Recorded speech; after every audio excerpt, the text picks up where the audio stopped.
Bom dia a todos.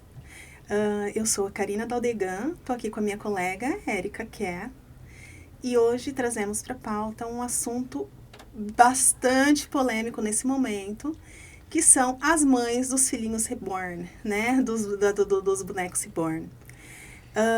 Assunto extremamente abrangente, mas nós, dentro da proposta do Eles por Elas, do nosso podcast, a gente puxa um pouco do comportamento masculino também dentro dessa onda, né? E quais são os impactos, qual é o ciclo que se gera dentro de relacionamentos onde a gente encontra mulheres, não é, Kika, que estão aí praticando muitas vezes um hobby, para outras que vão um pouquinho mais além disso. Uhum. É importante que a gente diga, a princípio, que a psicanálise ela é um espaço, um ambiente de escuta, né? Não de julgamento. Porque por trás disso que parece estranho a muitos olhos, né? À primeira vista a gente fala, epa, o que é isso? Mas por trás, isso é um sintoma. Por trás disso há muita informação. Pode ter dor, pode ter sofrimento, pode ter a falta, pode ter trauma, né? Trauma, e inclusive pode haver ali, porque são vários tipos e não só de mulheres, né? De pessoas que criam esses filhos, né?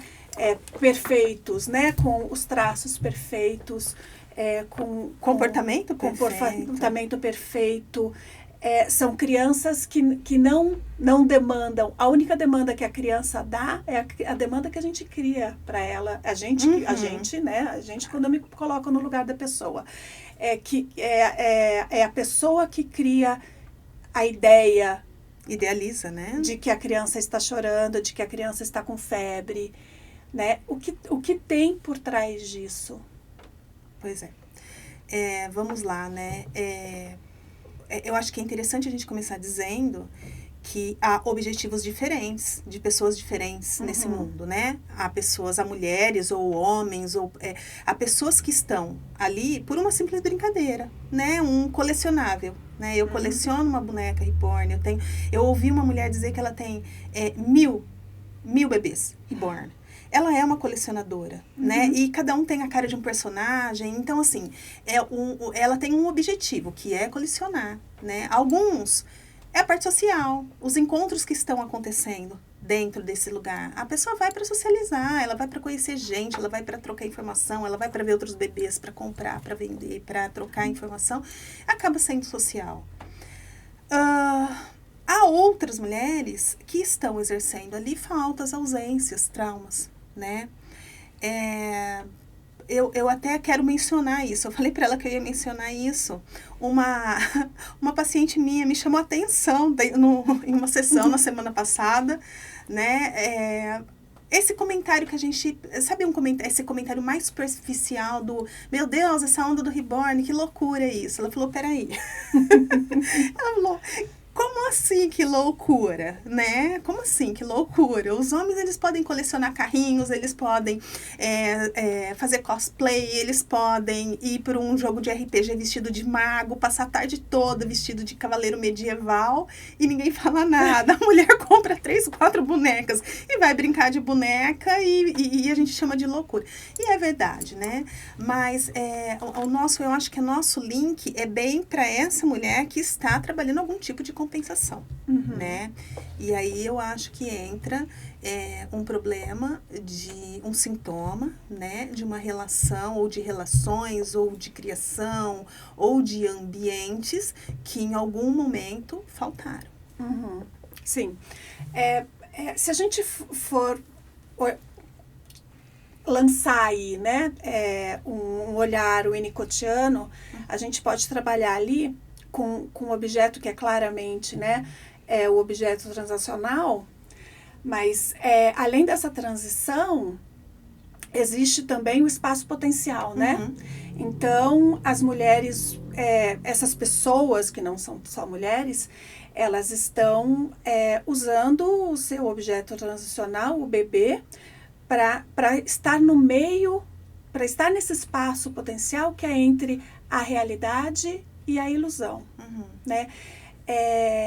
O brincar faz parte do ser humano, né? O brincar nos pertence e nós precisamos dele. É uma ferramenta de autocuidado, inclusive, né?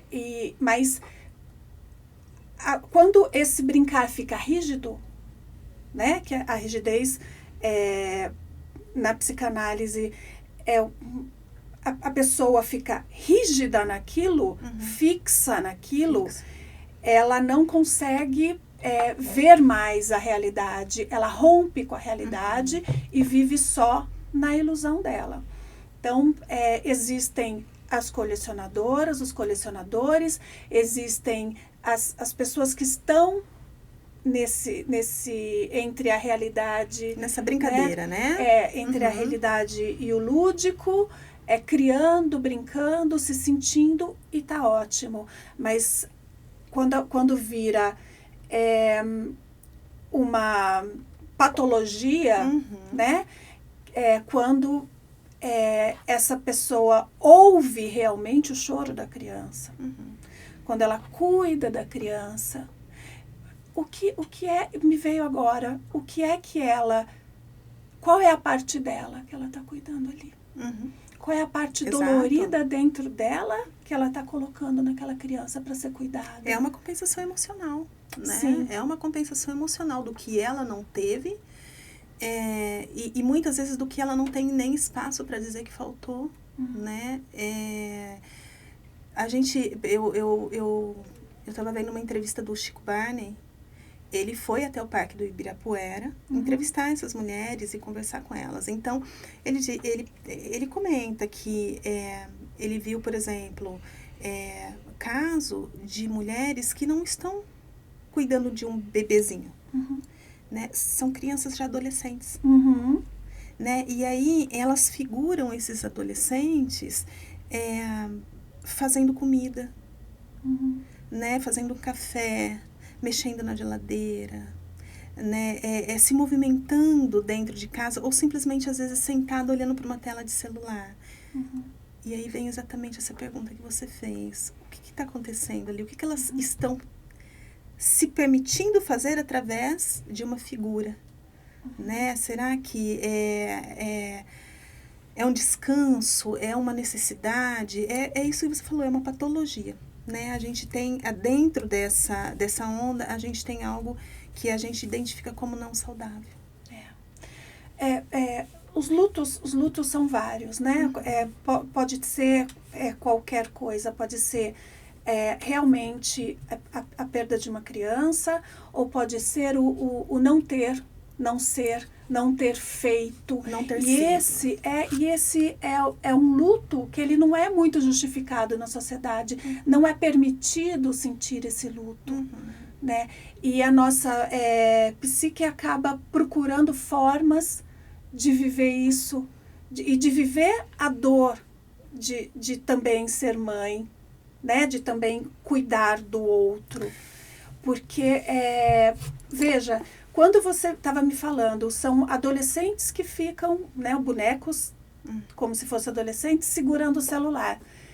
Então, olha, chega a ser até uma falha do ideal, né? Porque o ideal não é esse. E elas dão bronca. Elas dão bronca. Você está no celular até agora, mas escuta. Se ela quisesse realmente uma criança ideal, ela diria: nossa, parabéns pela sua nota. Nossa, passou na faculdade. Isso. Nossa, entendeu? Não, ela está, de alguma forma, colocando problemas ali, né? Problemas o reais, choro, né? A febre. É o maternar, de verdade. Sim. É o maternar, né? Um caso de uma mulher que está com 2 bebês gêmeos, né? Quando perguntada como começou isso, ela disse: meu marido nunca quis ter filhos. Na verdade, ele tem os filhos dele, né? Eu sou o 2º ou 3º casamento dele. Ele já tem os filhos que vieram de outros casamentos e quando a gente se encontrou, ele não quis mais ter filhos. Você percebe uma ausência enorme na necessidade dela maternar, né? Ela tinha isso, ela tem isso para dar. E ela estava ali com latas de leite Aptamil, leitinho de criança mesmo, né? Ela estava com latas de leite, ela estava com fraldinhas. Você percebe essa necessidade dela colocar isso para fora, né? Muito possivelmente essa mulher não senta para conversar com esse marido sobre a necessidade disso. Não é, Kika? Ela tem esse espaço. Provavelmente não. Para conversar? Provavelmente não. São sinais, e esses sinais vêm, a gente percebe, mas para a maioria das pessoas o sinal no outro não importa, né? Quando a gente vê sinais no outro, a gente passa despercebido, mas é preciso olhar, o marido precisa olhar para a mulher precisa olhar para o marido dentro de casa, para perceber. É muito complexo esse assunto. Eu não quis... quando você me trouxe a pauta, eu já tinha visto várias coisas, mas eu não tinha me aprofundado. E eu vi algumas coisas sem ouvir opiniões já prontas, porque eu queria montar a minha própria opinião sobre isso. Além de tudo isso, bom, a gente tem ali... na nossa matéria, né, nos nossos teóricos, né, Melanie Klein, a gente poderia passar um podcast inteiro falando sobre o olhar, como seria o olhar da Melanie Klein sobre isso, o Winnicott e Freud mesmo, mas o que eu quero dizer é que é a sensibilidade do outro que está em jogo, né? É o que ele tem por trás disso tudo. O que a maioria é mulher, então vamos lá, o que essa mulher está querendo representar através desse ato, que é o maternar um bebê boneco, né? Como eu disse, com os traços perfeitos, com os problemas que ela mesma cria, com essa forma de você poder controlar o que acontece. Eu acho que é o que você está dizendo. Se a gente puxa Freud, né, numa situação muito específica, a gente está falando de eu acho que de um braço muito específico dentro da criação desses bonecos, né, da criação desses bonecos reborn por elas. Se a gente fala de uma negligência emocional, essa mulher pode estar numa repetição, né, de algo que ela precisa projetar para repetir, para tentar resolver aquilo que não foi resolvido com ela, né? De uma forma ou de outra, ela está falando. Ela está maternando uma parte de si mesma. Ela está maternando uma parte de si. E aí ela vive nessa repetição, e eu digo que na compra de cada boneco é uma nova repetição, né? Se a gente é muito freudiano isso, né? Mas assim, é uma repetição do que ela precisa consertar e que não foi tratado. Talvez, se ela tivesse uma terapia, ela teria resolvido isso e estaria brincando de boneca como algo colecionável, né? Mas o olhar dessa mulher que eu chego a dizer até que seja uma negligência emocional de quem não entende, de quem critica ou de quem acompanha, ou do parceiro que passivamente abusa dessa emoção rindo ou criticando, né? Essa mulher, se ela estivesse num processo terapêutico diferente, fosse mais aceitável. Mas por que isso não pode ser considerado uma terapia para ela? Né? De alguma forma maternal simbólico também é uma forma de existir. É uma forma de existir, exatamente. Né? Quanto tempo nós temos? 5 minutos. Bom, Karina, isso tem vindo como uma avalanche, né? Todo mundo hoje tem opinião sobre isso. A maioria das opiniões eu vejo são opiniões bem negativas, né? Com a falta do olhar, do tato, do se colocar no lugar do outro, tentar pelo menos. Mas tem surgido memes espetaculares, né? E muito inteligentes sobre isso. Quando o meme ele não prejudica, né? Quando ele não cutuca de uma forma dolorida, né? Ele é uma ferramenta de suporte, né? Da mesma forma que você constrói um meme para você relaxar, para você sorrir, para você sentir, para fazer o outro sorrir, pode ser que essas mulheres estejam também encontrando ali uma forma de cuidar das próprias dores e não se importando muito com o que vem de fora, com Por opinião. isso que eu tenho chamado de processo terapêutico. Eu acho que é um processo terapêutico. Né? Eu acho assim, você falou sobre o brincar, a necessidade do brincar. Somos seres que ainda precisamos brincar. Se você pega o universo masculino, o que acontece? Um homem adulto que joga videogame, por exemplo. Jogar videogame não é uma atividade adulta, mas foi normalizado como adulto. O mercado acabou criando um contexto onde os jogos viraram jogos adultos, viraram... de alguma forma, a indústria ela se mecanizou para tornar o jogar videogame por um adulto algo até saudável, né? É uma forma de brincar saudável. O que acontece é que eu acho que para a mulher ainda não foi permitido isso, né? Será que a indústria também vai se movimentar para isso ou não? Será que a gente ainda continua num lugar onde o brincar vai ser extremamente imaturo, vai ser doentio, vai ser patológico, vai ser, né? Por que não colocar isso como uma forma de terapia? Não acho que não seja uma forma de terapia. Sim. Existem terapeutas que trabalham com a arte, né? O paciente, o cliente ou o analisando, eles estão ali no ambiente terapêutico, pintando, fazendo esculturas, escrevendo, desenhando ou jogando, né? A gente faz isso com a criança, a gente usa o lúdico durante a terapia, né? A gente joga Uno para ver a reação da criança. A gente monta famílias com bonequinhos. E isso pode ser feito em qualquer etapa da vida. A gente usa dessa brincadeira. Imagina, o teatro, o que é o teatro? Né? O teatro hoje, a febre dos stand-ups. Né? Você está ali fazendo um personagem. Exato. É válido também como um instrumento terapêutico. O que a gente precisa olhar é o sofrimento, né? O quanto isso traz sofrimento não só para a pessoa, mas para a família mais próxima. Eu acho que principalmente devido à forma que essas mulheres têm sido julgadas, né? Porque, novamente, se a indústria, o comércio, as pessoas começassem a trabalhar numa normalização, como foi feito com jogar videogame, né, dos meninos, do jogar futebol não é brincar? Sim, claro que é.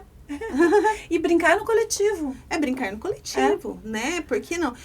Então, eu acho que se a gente tira essa visão de loucura, que é a palavra mais usada, né? Sim. A loucura. Se a gente tira a visão de loucura dessa atividade, eu acho que grande parte do sofrimento infringido pelo julgamento, ele é tirado. Né? É lógico, vai existir os sintomas da mulher que está repetindo para se tratar, para tentar se curar. Né? Mas aí já é um outro tipo de... é um sofrimento necessário. Né? Sim. Essas mulheres buscaram um ambiente confortável para elas, que é em grupos, né? Porque é o pertencimento. Então, ali elas se pertencem. Estão todas ali... um pouco mais, um pouco menos, na mesma situação, né, de fazendo uma coisa que aos olhos do outro parece estranho, mas para elas é legítimo, é uma questão legítima de um cuidado, de um maternar. Né? Independente do objetivo. Maternar um objeto, né, maternar o que quer que seja, a gente faz isso, a gente... cachorro, muitas mãe de pet, pai de pet. De planta. Isso é o maternar. É maternar. E o maternar não pertence só à mulher, viu? Tem homem que gosta de maternar, porque olha mais com esse olhar feminino, se permitindo... Sendo vulnerável. Se permitindo algumas expressões Exato. de afeto que seriam permitidas só para mulheres. Exato. Né?